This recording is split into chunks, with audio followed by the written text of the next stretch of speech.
Welcome to a most amazing program. If I haven't had the pleasure of connecting with you, either online or in person, my name is Judy Fitzgerald, and I'm a 12-year breast cancer survivor and founder of Sisters for Prevention. Our program today will feature some extraordinary people I am blessed to call friends. You will meet the brilliant creator of the vaccine himself, Dr. Vincent Tuohy, whom we owe incredible gratitude for his perseverance, tenacity, and patience. It would take 2 decades to finally receive sufficient funds to transition this vaccine from bench to bedside. The journey to bring this vaccine to the clinic has been arduous and at times seemed nearly impossible. But finally, in 2017, Dr. Tuohy was awarded a federal grant of $6 million to test his vaccine in a phase 1 clinical trial. Since meeting Dr. Tuohy and learning of this discovery, the women you will meet today have all worked tirelessly throughout the past 10 years for one common goal: to support Dr. Tuohy and his team. We lovingly dubbed this project the Pink Vaccine. And although each of us would work in our own way, we were always the united front and enjoyed attending and supporting each other's functions. For the past several weeks, we have celebrated the start of the phase 1 clinical trial of this vaccine in women. The women who are receiving the vaccine were all diagnosed with triple-negative breast cancer within the last 3 years. Sadly, triple-negative breast cancer is the most lethal form of the disease and is most common among those with a BRCA mutation and African American and Latino women. However, you will learn from my dear friend Tony Turchis today, who meets none of these criteria, but is a survivor of triple-negative breast cancer, that no one is exempt from this disease. To tell the vaccine story, there's no one more worthy than Dr. Tuohy himself. So Dr. Tuohy, please tell us how you discovered this incredible retired protein hypothesis and what the journey has been like for you. Introduction. The story really goes back to almost 20 years, 2002, when I realized that we had no vaccines for diseases that we confront with age, like breast cancer and ovarian cancer.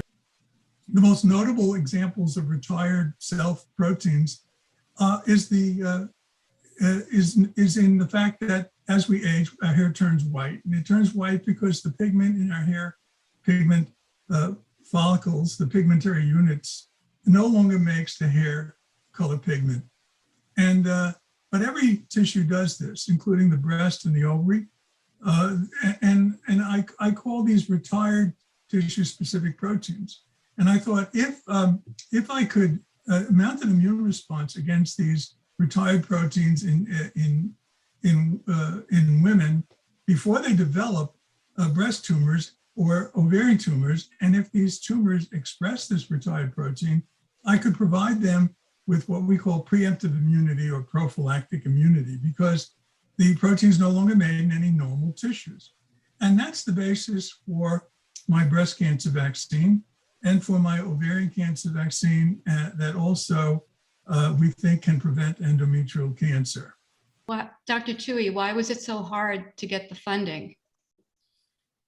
Well, this is a novel idea, and the medical community is a bit skeptical. I mean, the entire community, I think, in my mind, kind of was obsessed with therapeutic cancer vaccines. They decided that cancer vaccines should be different from childhood vaccines, and that we use them to treat.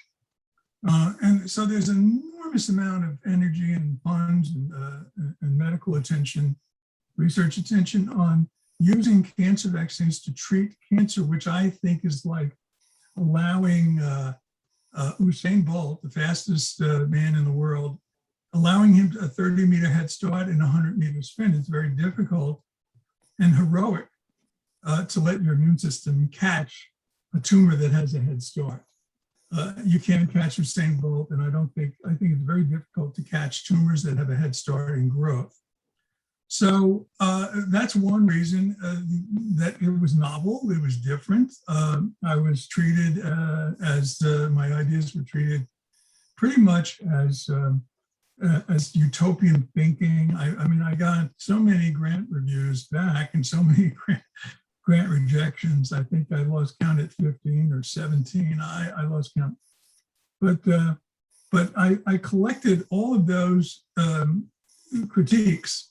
And I always allow myself 2 days of being miserable after I get a critique that's negative, and then try to extract from it the goodness in there and see what I could do to address the concerns that were out there in the medical research community. And one of the concerns was which tumor expresses this protein that I target for the breast cancer vaccine, alpha-lactalbumin. It's a lactation protein.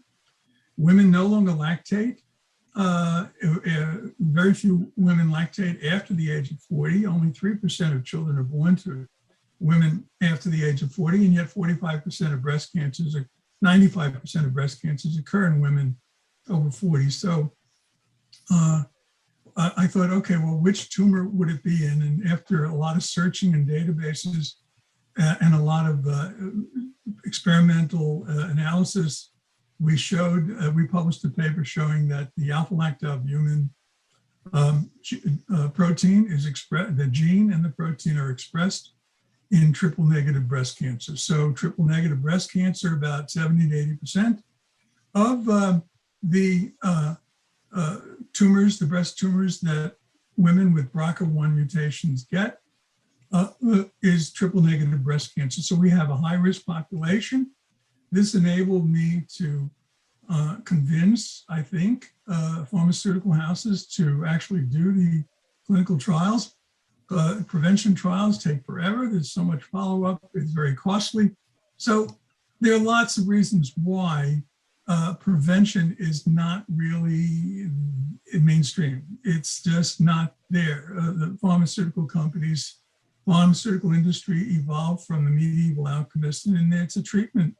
Their treatment, it's not their fault. It's not a conspiracy. It's just that's the way they are. That's the way they think. Everyone wants to get a disease and then take a pill and it goes away. So prevention is really not something that the entire industry or the medical research community is focused on. So it took a long time to prove my point, and that paper really proved the point. When I showed that it was expressed in over 70% of triple negative breast cancers, I was able to get a grant to do the phase 1 trial. Thank you for that, Dr. Tuohy. We'll come back to you in a little bit as well. Now, let's look and meet the women behind the pink vaccine, whose fundraising and social media efforts were an essential part of achieving the funds necessary to finally test this vaccine in women.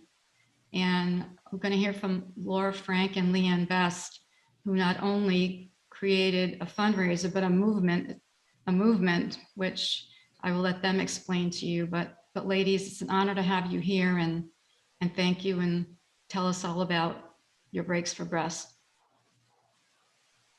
Thanks for having us, Judy, and I apologize in advance if I get teary-eyed because, it's hard to believe the day's finally here. My mother was diagnosed with ovarian cancer in 2008, and that's what pulled me into the cancer arena. And she was a social worker by trade, so she was very open to always support a good cause. And once she was diagnosed, that's what she did. And I'm not sure if people know, but ovarian cancer symptoms are very common. Bloating and nausea, fatigue. How many of us women have those all the time anyway? And so she wanted to make a statement, and she started visiting doctors' offices, and she would leave little cards that had all the symptoms on it. So all the women that were in these offices would see these cards and recognize ovarian cancer symptoms. And So I guess I have a little bit of my mother. Right. And in 2011, Leanne and I were at dinner, and we just started chatting. And I wanted to do something to support what my mother was doing and how she was feeling. And Leanne and I started chatting and realized that breast cancer and ovarian cancer are tied genetically with the BRCA1 gene. And since breast cancer has a lot more visibility than ovarian cancer at the time, especially, we had decided that we would try and move forward and support breast cancer research somehow. We didn't know how or what or who. And then that way we could still, or at least I could still get the word out about the ovarian cancer. And so at dinner in September 2011, we chatted about doing something. And by October 1st, we had Breaks for Breasts ready to go. And our big challenge was finding somebody to give money to. Believe it or not, that was a huge challenge in the beginning. Leanne? Right. Well, we had when we started Breaks for Breasts, we had two very specific goals in mind. Number one, every single penny we raised had to go to research. We did not want to mimic the fundraisers that were out there already, where so much of the money went to the skyscrapers and the salaries and things of that nature. We wanted this to be a pure grassroots effort. And it was very surprising how difficult it was to find somebody that really aligned with our vision, a grassroots effort supporting a great cause. So honestly, we looked north, south, east, and west, and I'm not kidding when I say that. And we spoke to so many people or companies that raised money for breast cancer research and things of that nature. But no matter how we sliced it, we were looking at 32-page contracts, or, we had to pay them money to give them money. The whole thing just didn't make any sense. And it definitely did not align with what Laura and I were thinking. I was expressing these views at a Business Networking International meeting one day to a friend, and she happened to go back to the office. And within an hour, I had a phone call from Nancy Johnson, who is Dr. Justin Johnson's mom that works in Dr. Tuohy's lab. He's kind of his right-hand guy. And she's like, stop. Before you go any further, you need to talk to Dr. Tuohy. And Laura and I did, and that was all she wrote. I mean, you hate to say it, but it was kind of like love at first sight. We just knew in our gut, the moment we started talking to him, that he was our guy. I mean, he was our vision. Prevention is the cure. I mean, I don't know that Laura said it, but her mom didn't pass away from the cancer. She passed away from the cure. Mm-hmm. So Dr. Tuohy is saying, we don't want the radiation. We don't want the chemo. We don't want the surgeries. Let's throw all of that away and never have to deal with it. And boy, Laura and I, just our gut, everything about Dr. Tuohy and what he was trying to accomplish just spoke to us. And he was the perfect match for what we wanted to accomplish. So then in 2011, we got 5 independent auto repair shops on board. And I don't know, Leanne, if you want to talk about the how it works, how Breaks for Breasts works, before we talk about all the accomplishments and all the support we've gotten.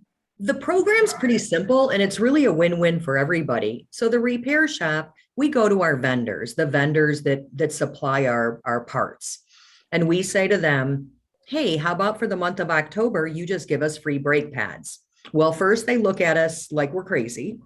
And then we explain to them that they are going to be our first call for all of our parts that month, because in most cases, auto repair shops have several vendors that they count on. But in turn for you giving us free brakes, you're going to be our first call on everything. We will exponentially increase your business, therefore offsetting the cost of the free brake pads.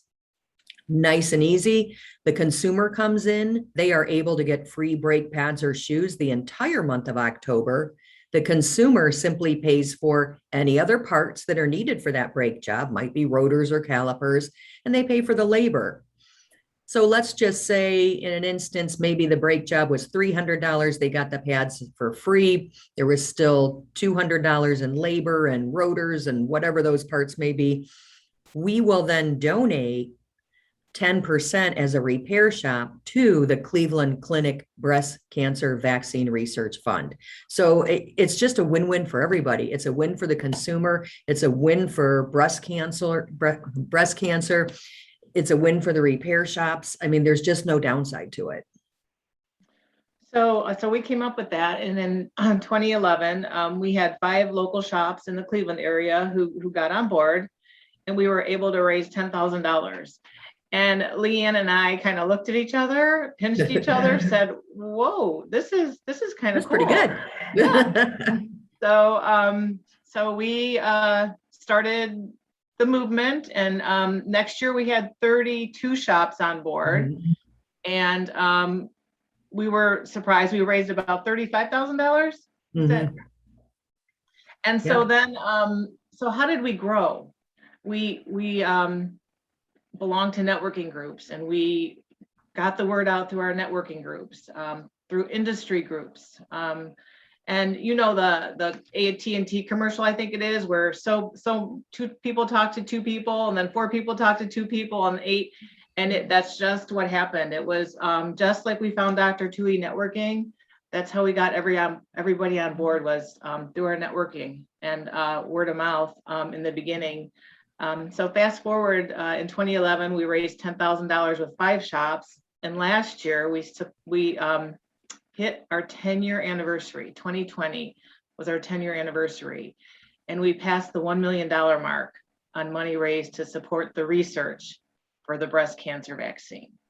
So incredible, a lot of tears, a lot of celebrating. It was like Leanne says, is like, go ahead, Leanne. Well, I think, you know, like Laura said, year 1, we raised 10,000. Last year, we raised $250,000. It was even hard to say it, $250,000. We were blown away.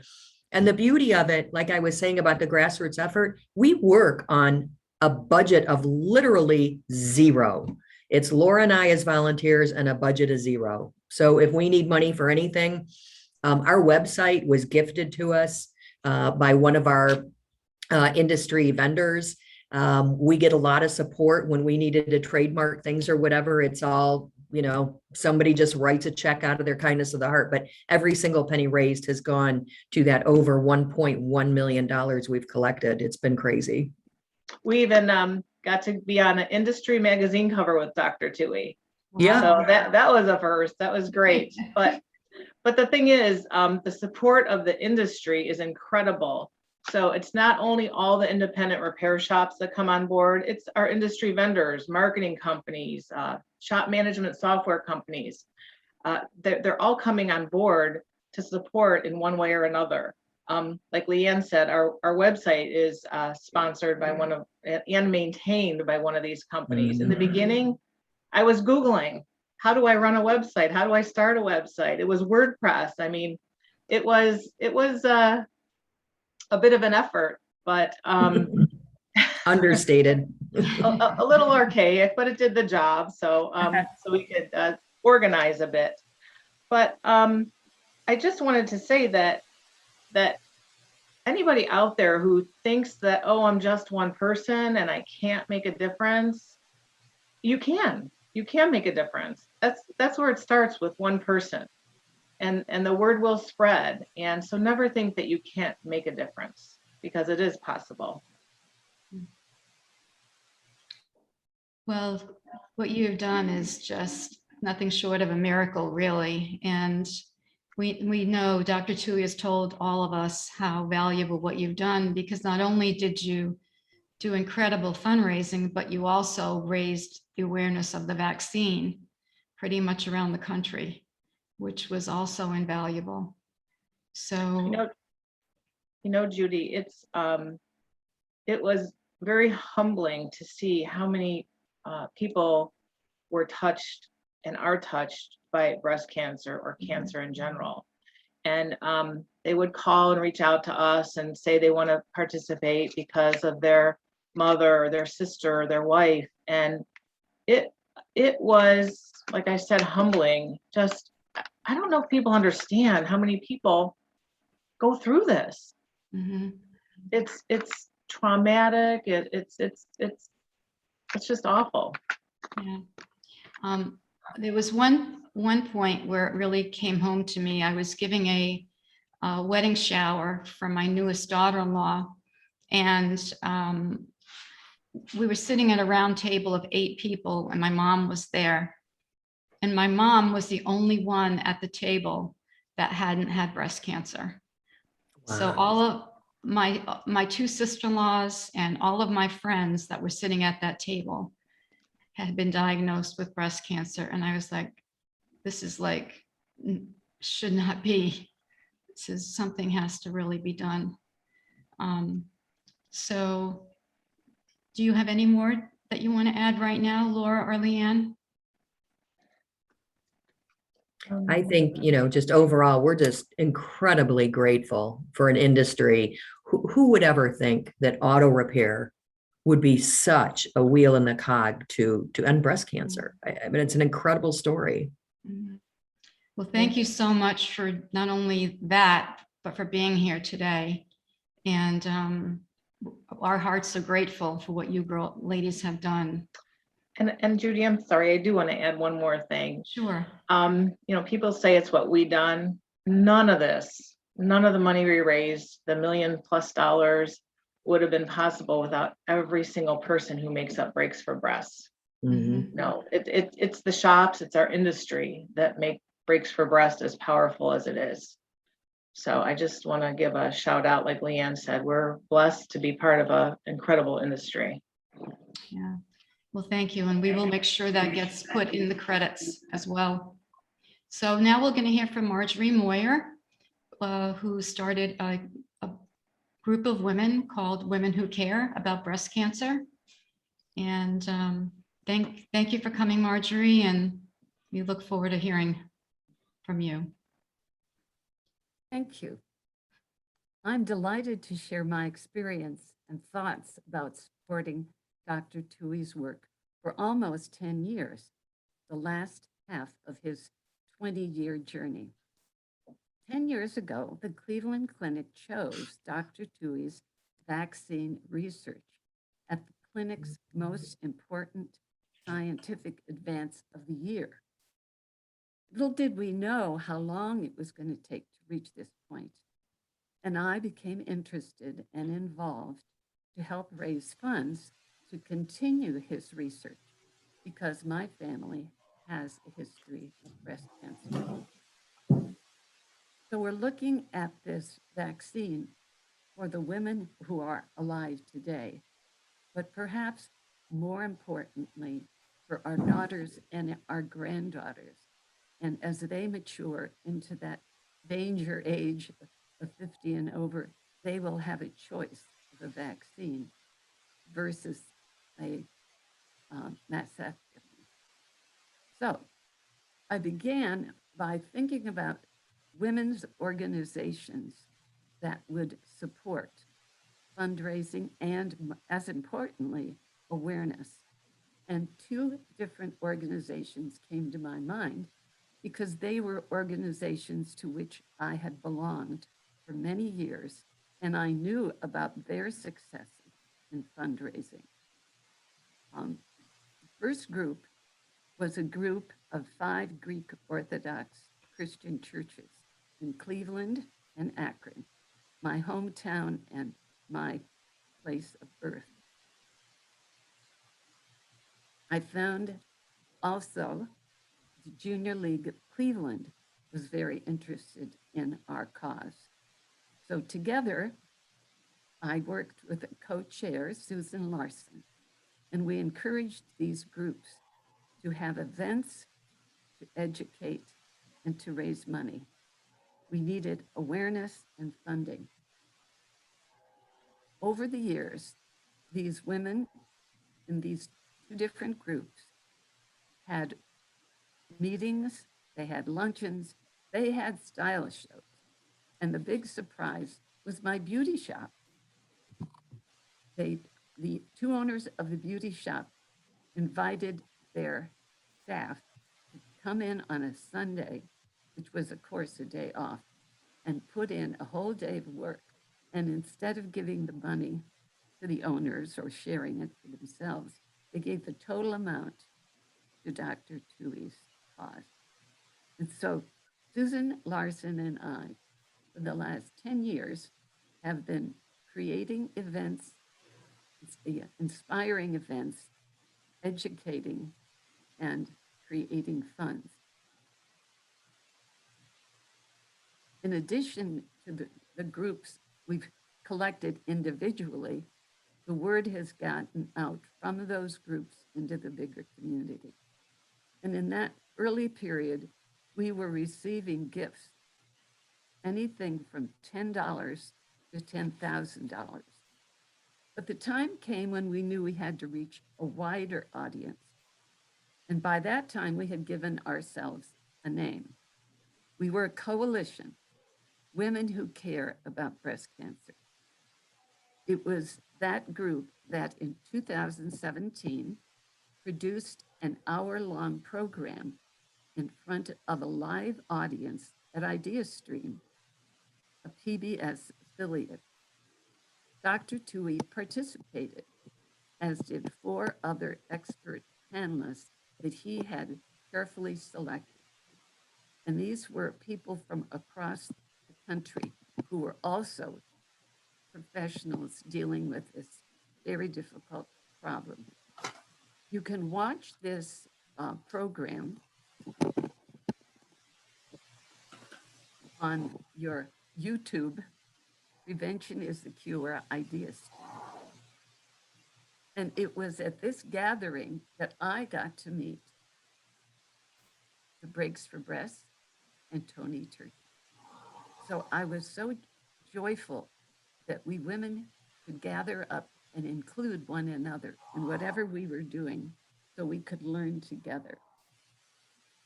The next adventure that came the way of Susan Larson, my co-chair, and myself was an invitation by Judy Fitzgerald to go to Washington to meet with members of the House of Representatives to urge them to legislate the National Institute of Health. We needed more money from our federal government because the prevention was not considered as valuable as treatment. And so we wanted a better balance between more money for our cause of prevention is the cure, rather than our federal money being so heavily weighted on the treatment issue. Why did we go there? Well, this is shocking news. The National Cancer Institute has estimated that there will be 281,550 new cases of breast cancer in 2021, with an estimated death toll of 43,600. Now, that's the sad news.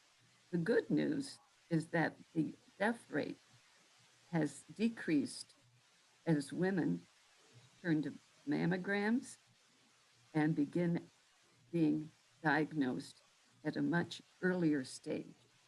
And therefore, their life expectancy is much longer generally than those who have late stage diagnosis. Now, what is the reason that we have, all of us, why have we continued our efforts for all these years? First is that we know women who have fallen victim to breast cancer and the terrible toll it takes. My co-chair, Susan Larson, put it so poignantly when she says, I get so tired of going to the funeral of my friend or family. But the second reason, and I would say that this is extra special, is the care and attention that Dr. Tuohy has showered upon us. He has taken us on lab tours. He has answered our phone calls. He has appeared in our events and answered the questions of those present who had so many personal questions, and he stayed a long time after the program. And most importantly, he has given us regular updates, and he has occasionally shared his frustration.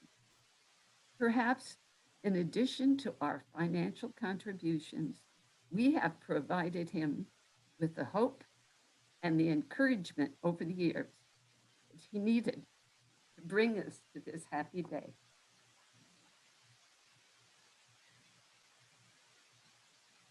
Thank you, Marjorie. That was great. That was wonderful. Thank you for sharing your thoughts. So now we go to Tony Turchis, who actually she's one of the very big blessings I got from this project, because we just have hit it off from day number one. And I have to say, we've gotten in a few little trouble with each other, good trouble with each other, right?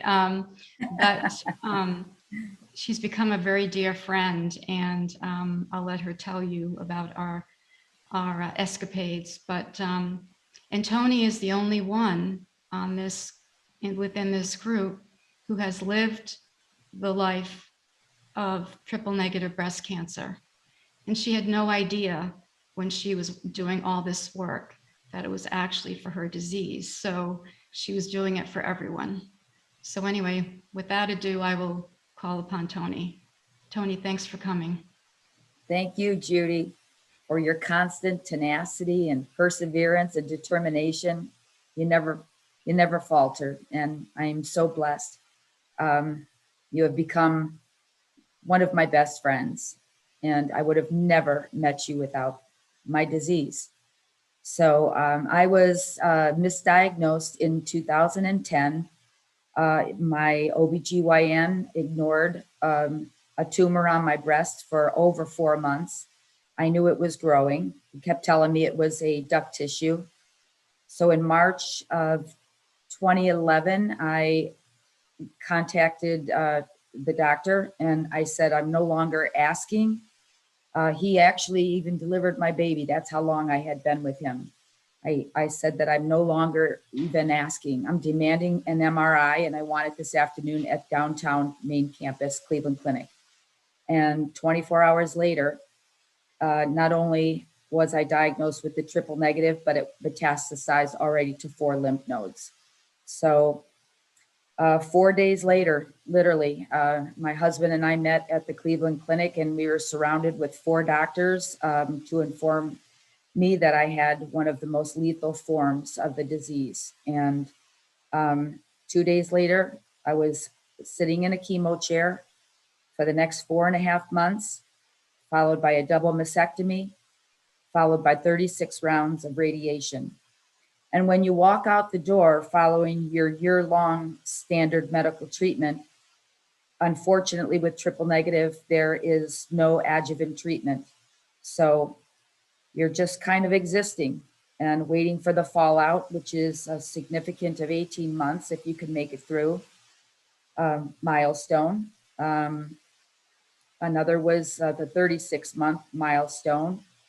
And then, of course, if you could make it past the 5 years, you become, you have a very good chance of a non-reoccurrence of the disease.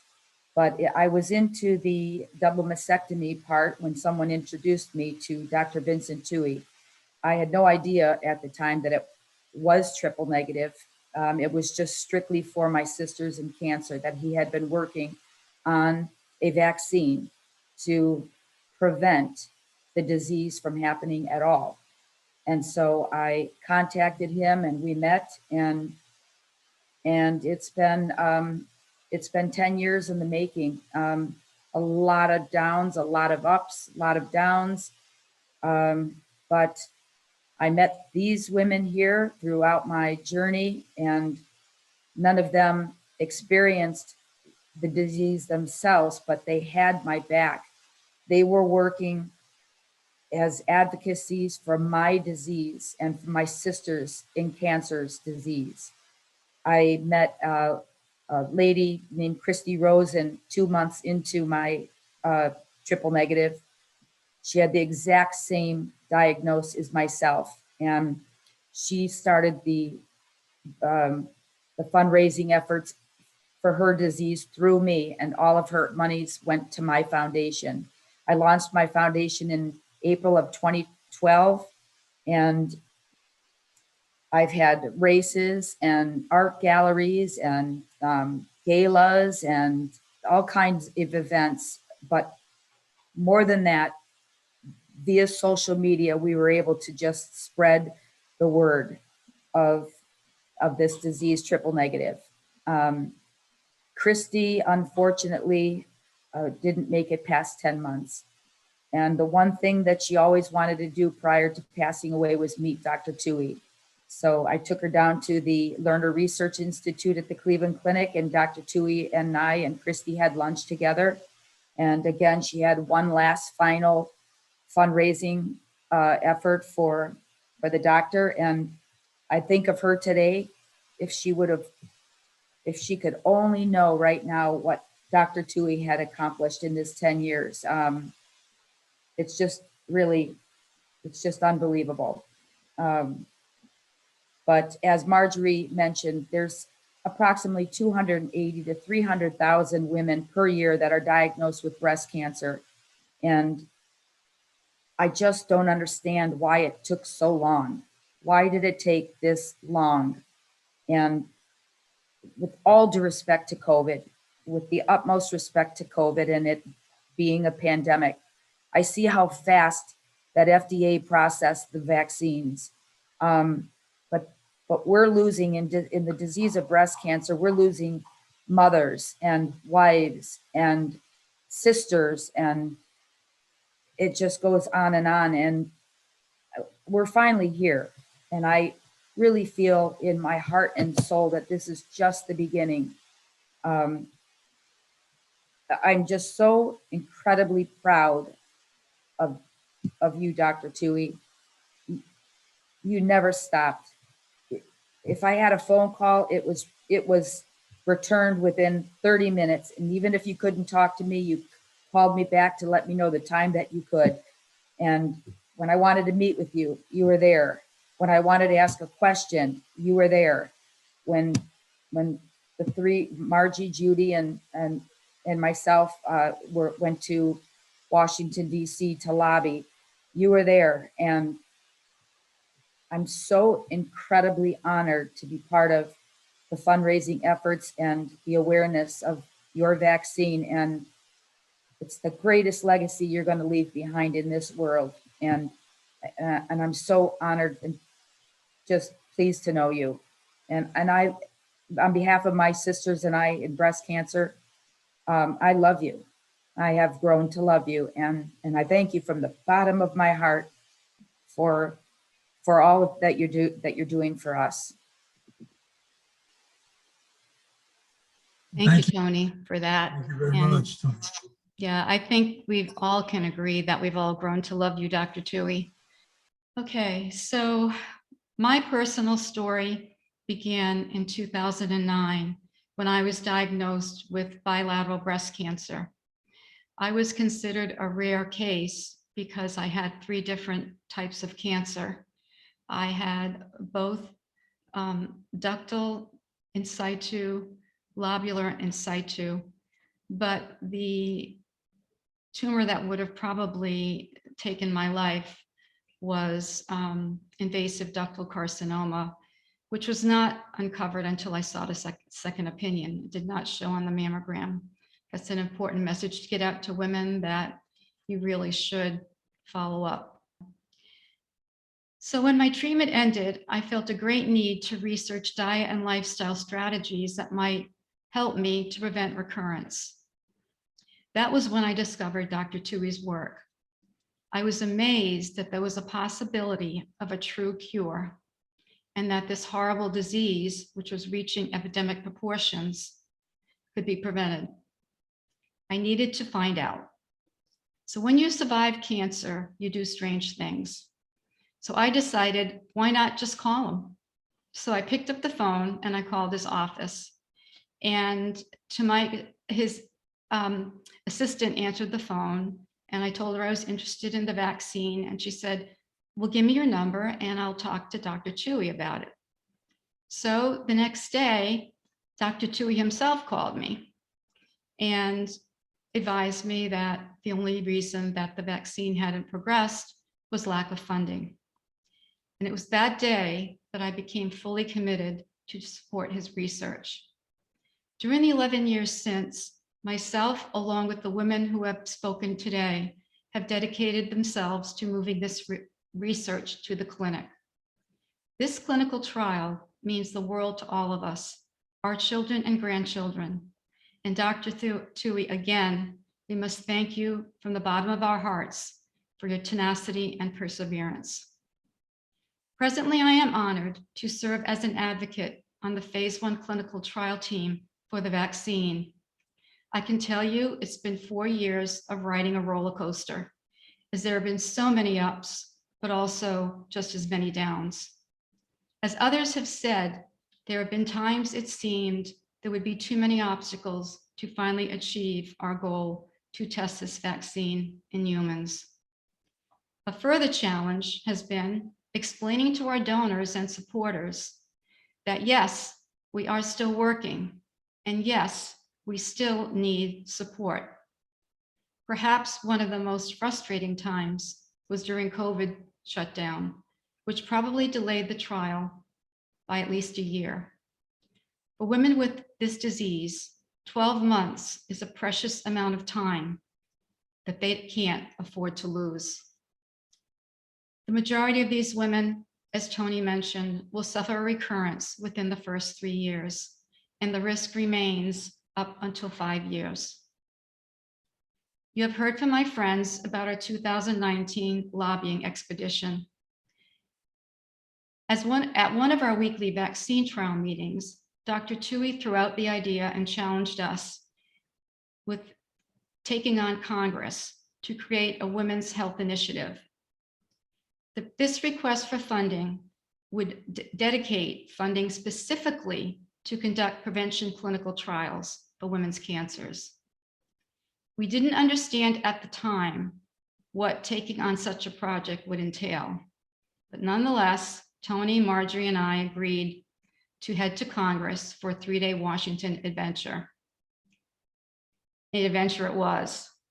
In the interest of time, I will not discuss the time and perseverance it took to gain these appointments, but we did meet with 5 representatives from our home states of Florida and Ohio. The net result from our 3-day mission was that Debbie Wasserman Schultz, herself a triple negative survivor and BRCA positive patient, honored our request, and our funding language was included in the proposed House budget. And to our great amazement, it actually passed.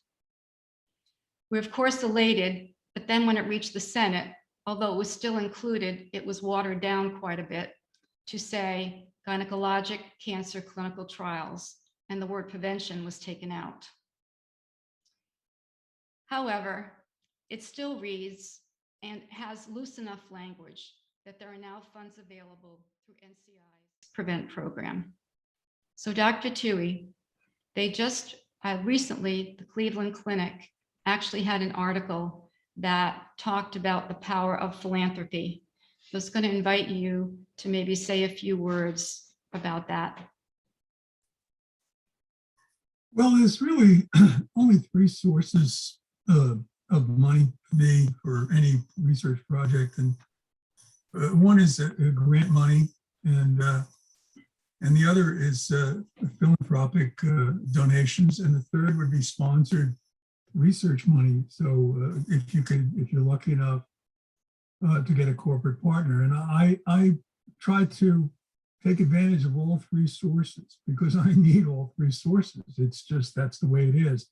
But people think that just because I get a sponsored research group or a licensing partner with a very small pharmaceutical company like Anixa, that I have, and I have to say, boy, if I don't say this, I can possibly make money on my technologies, and so I have to make a statement, a conflict of interest statement. It's a good time to make it here. I have equity in Anixa, my licensing partner for my 2 vaccines, and I could make royalties from the Cleveland Clinic's partnership with Anixa. So I could possibly make money on this. What an amazing thing that a scientist makes money. But I haven't made anything yet. I get a salary and that's it. I started the trial, so there's no need for any more money. Yes, there is. Yes, there is. This is the first step in a long journey. It's phase 1. There's phase 2. There's phase 3. This has to keep going, and I'd like to keep my team intact. There are only 4 people and myself, 5 people. I'd like to keep them intact because they're the ones that have made this happen. And it's just absolutely essential to have philanthropic donations. I still need the money. And please don't think just because I have money from other sources that I don't need any more money, because that doesn't make any sense. This will not happen without philanthropic support. It's really become, it's not even my vaccine anymore. It's not. It's your vaccine. You're part of this whole effort, and you can take credit for it because you should. And I will give you credit anytime I get a chance, because you folks have been incredible supporters.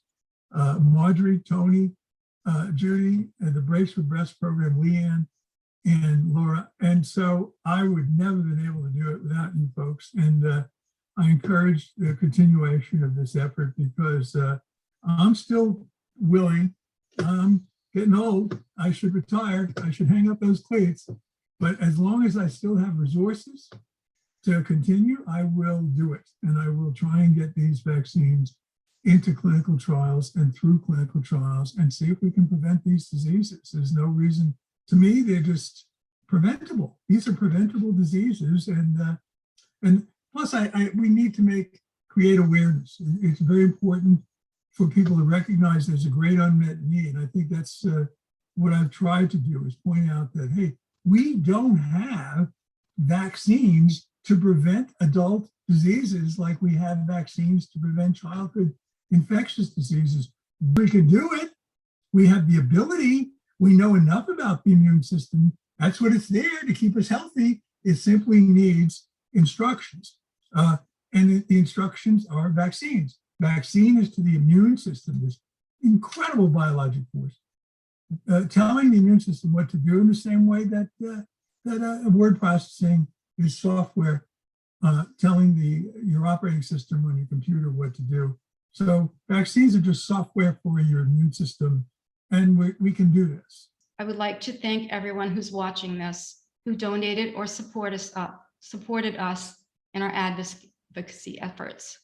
You have always responded generously with your time, talent, and monetary support.